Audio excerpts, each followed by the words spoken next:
I have a question though, for you around MIR. We're definitely jumping down the rabbit hole. Fakey Let's fam, do I it. hope you're hanging on Yeah, I tight. hope you're having a good time. Hang on tight. Okay, so I'm wondering, what do you see any application for MIR, or music information retrieval?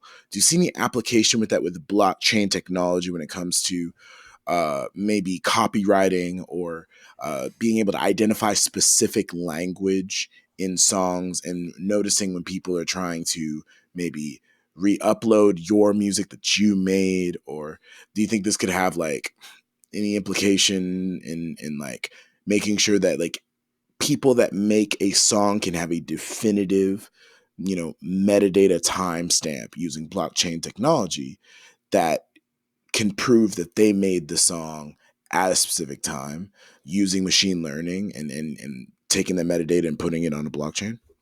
Oh yeah, I mean, like bingo. Like that is like if you're listening to this and you have like you're wondering what you should do with your time and you're interested in this stuff, like go literally build that startup on some blockchain and you will be very, very successful. Because it's like there's You a don't say. couple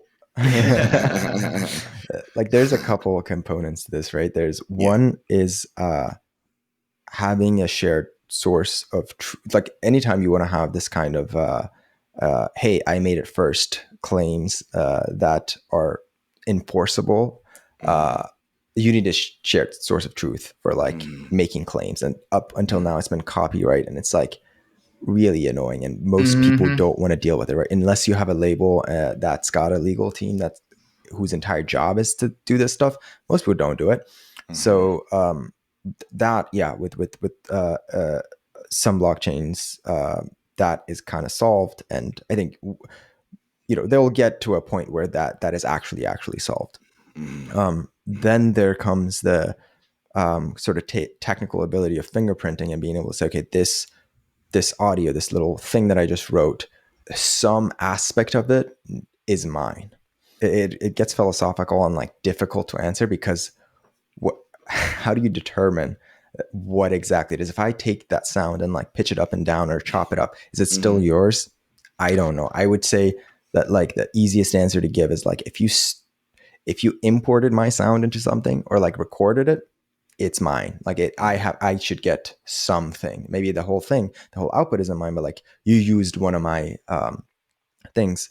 So I'm sure again that part of like the normative, like what is mine, what is yours, how do we determine that is also going to get solved. And then the technical ability to fingerprint things, that's also, I think, solvable. And then once you have those pieces, you're like, okay, now we just need an ecosystem, which is really difficult.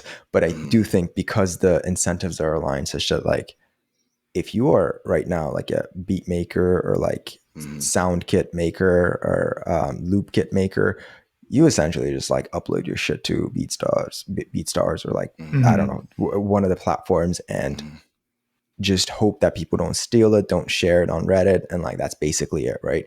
If there was a place that was like, hey, come only upload it here, and we'll make sure that nobody else uses this, because we like embed these fingerprints, and then anyone else who tries to come on our platform using one of your sounds in their songs, like we'll automatically just give you a royalty. It's not even like a slap on the wrist. It's like this is like Exactly. built in, right? Yeah. That, dude, It's like that's like automatic sample clearing. exactly. And I think there's this kind of preconceived notion that people are bad and they want to steal.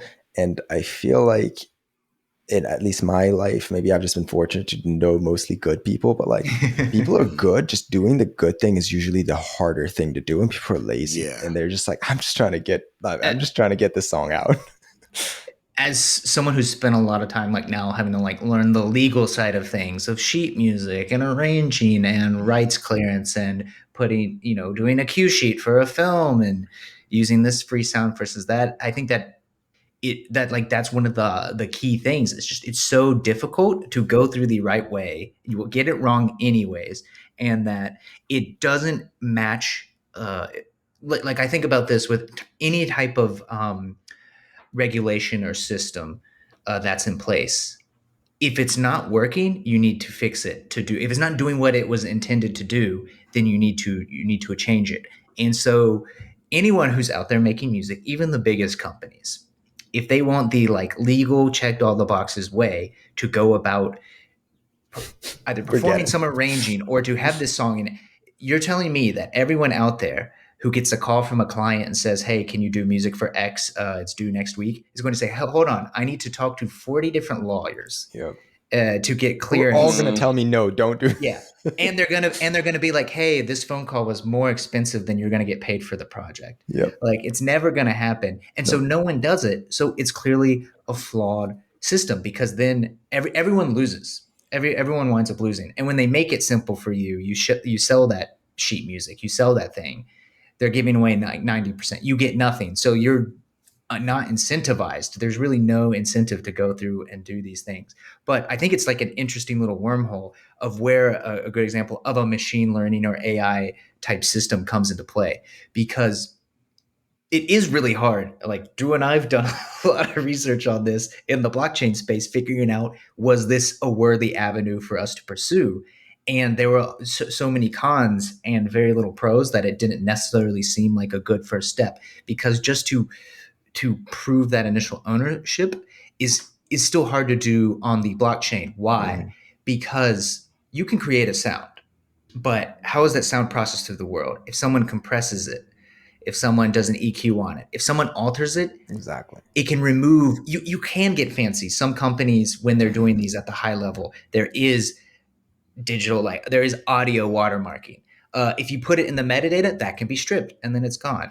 Mm. There are ways to try and watermark it, but if it's like, hey, we're going to hide a little bit of like some hidden audio Morse code up way up in the frequency spectrum, all it takes is one EQ to remove Yep. all your money. Yeah. For And sure. so Low this pass is where, filter, GG. yeah, GG, all my money. Like they're like, haha, high pass, you lose. But Yeah. and then the moment that your sample is embedded in someone else's track, or there's speech dialogue over it, or a sound effect, it's really hard to do that type Mhm. of identification, and definitely after transformation. So I think here is a great example of machine learning because blockchain can be a big part of this solution, but on the identification part, Mhm. you'd need so much information to identify this song is that song because it can't just listen to the lyrics or just the drums. What if someone stems it out? It can't listen just for some EQ thing. Like, how does it figure it out? The machine. It's like if you're like That this is. is where the machine learning comes in. If it's able to accurately predict without Yeah. necessarily needing all of the information, if it's Mhm. able to kind of culminate that this song is your song and working on improving that, then you don't necessarily need 2 terabytes of information to identify that snare is yours.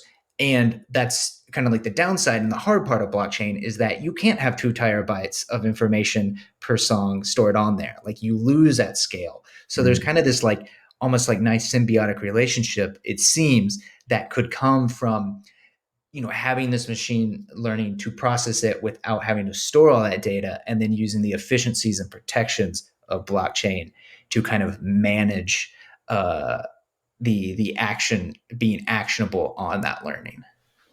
Yeah. I mean, it's yeah. You're sort of getting into the complexities and difficulties of actually doing this in the real world, and yeah, you nailed like a lot of them. Right. There's um I think it will have to be a kind of a concerted move towards by not by the entire ecosystem, but a large part of the ecosystem towards kind of on chain or like in a certain chain solutions whereby like I as a um, sample maker, I'm putting my stuff and only using stuff from that ecosystem and putting my Mm. stuff in that ecosystem.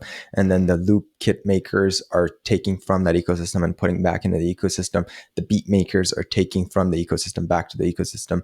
And the actual sort of artist and the end product also gets put back to the ecosystem. And there has to be some kind of like integration with the tools that you're using. Like imagine if you had a splice to Ableton or Logic integration so that if you're using something from his place, it just like automatically goes. And then once you upload the end product onto Mhm. whatever ecosystem Mhm. that we're talking about, it kind of just gets tagged. And again, if you get 1 million streams off of it and you make some Mhm. money, you just automatically the royalties go. So it will have to have sort of a component of like actual like hard tech that does the information retrieval and kind of like fingerprinting, as well as the kind of the usage, the ecosystem, the cultural norms of like, all right, you consume from this place and put back into the place. And you could cheat, right? You could download the thing and take it off band, put it on a flash drive and take it to another computer,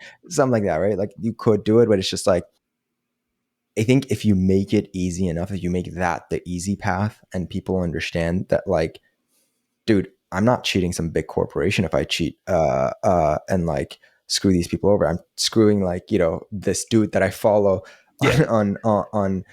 and I love his music, and like that's just like that's not what I'm trying to do. Like if I get $10 and I used 3 of his samples, here's like 30 cents or whatever it is.